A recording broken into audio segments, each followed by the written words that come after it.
I bought the old radio on a day when the world had already decided to be tired. The market was closing, vendors were packing, and the sky above the city had the uneasy color of metal left out in the rain. It was sitting on a stall that looked more like a pile of things a house wanted to forget. The wood was scarred, the knobs rubbed smooth, the cloth across the speaker sagged like an old lung. And yet, while everything else in that heap was silent, the radio hummed. Not loud, not music, just a thin vibration, as if it were remembering sound. The seller barely looked at me. He shrugged when I asked the price, then told me to take it if I wanted. "Free," he said. "Old junk," he said. But his eyes stayed away from the radio, the way people avoid glancing at a wound they know too well. No one gives away a thing for nothing in a market where even broken screws are counted. I should have walked away, but I lifted it, heavy with dust and with a kind of patience, and carried it home. That night, I set it on the table. I knew it couldn't work. No power cord, no batteries, no aerial. But when I turned the dial, the speaker sighed, and the room filled with static. Not ordinary static. This hiss had a shape, the way wind has a shape when it moves through the throat of a cave. I left it on while I worked, amused at the crackle. At 3 a.m, I woke from shallow sleep to hear a whisper behind the noise. Not a broadcast, not a station bleeding through. A single word, faint as the breath of paper. "Hello?" I told myself I had dreamed it. But the next night, the voice came again. I turned the dial slowly. With each movement, the static shifted, and then a thread of sound emerged. A woman sobbing, not loud, just endless, as if she had been crying for years and had learned no other verb. Another twist of the knob and I found a man reciting prayers I did not recognize, words old enough to have lost their roofs. Another turn and a chorus of voices, layered, talking over each other, none clear, all desperate. Every frequency was not a station but a grave. I listened for hours, ears aching from the strain of catching syllables that disappeared as soon as they formed. On the third night, I heard a voice I knew. My father, dead 5 years. He said my name as if he were standing at my door, clearer than he ever had in life. Then silence. I turned the dial frantically, fingers sweating. And again, his voice, softer, this time asking, "Why are you listening?" I threw the blanket over the radio. It kept speaking under the cloth. Days became measured by the voices. I worked, I ate, I slept.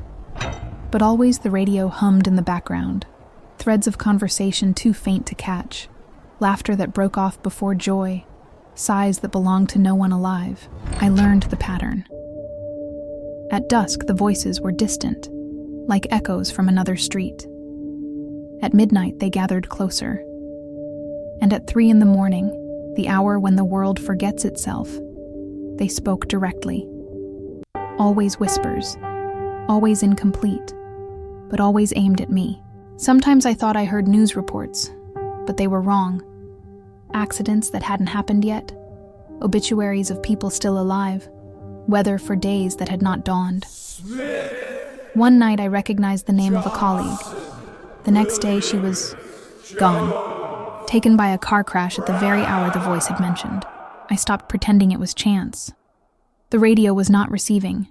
It was announcing. Not the world above, but the one below. I stopped inviting friends over. I stopped answering calls. I needed to be alone with it, because every time I turned the dial, it remembered me a little more.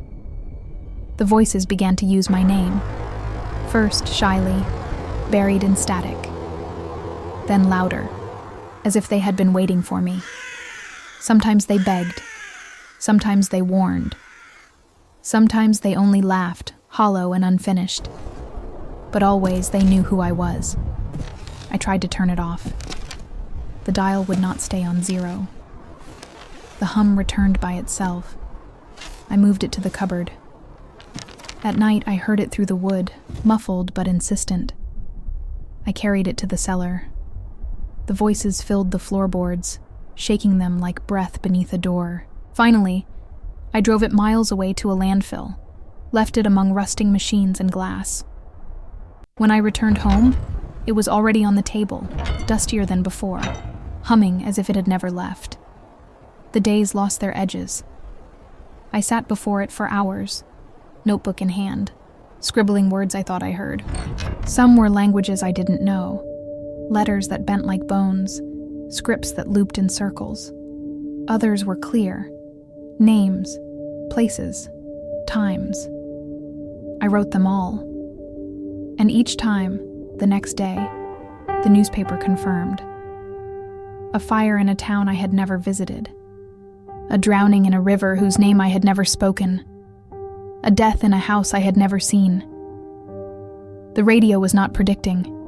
It was reporting early, reporting from the other side. The worst came when I heard my own voice. Not from my throat, from the speaker. A recording of me, speaking words I had not yet said. At first, small phrases, then whole sentences, then confessions I had never made, sins I had never admitted, stories I had buried. The radio knew them. It broadcast them back to me, as if to remind me that the dead remember everything the living forget. I stopped sleeping.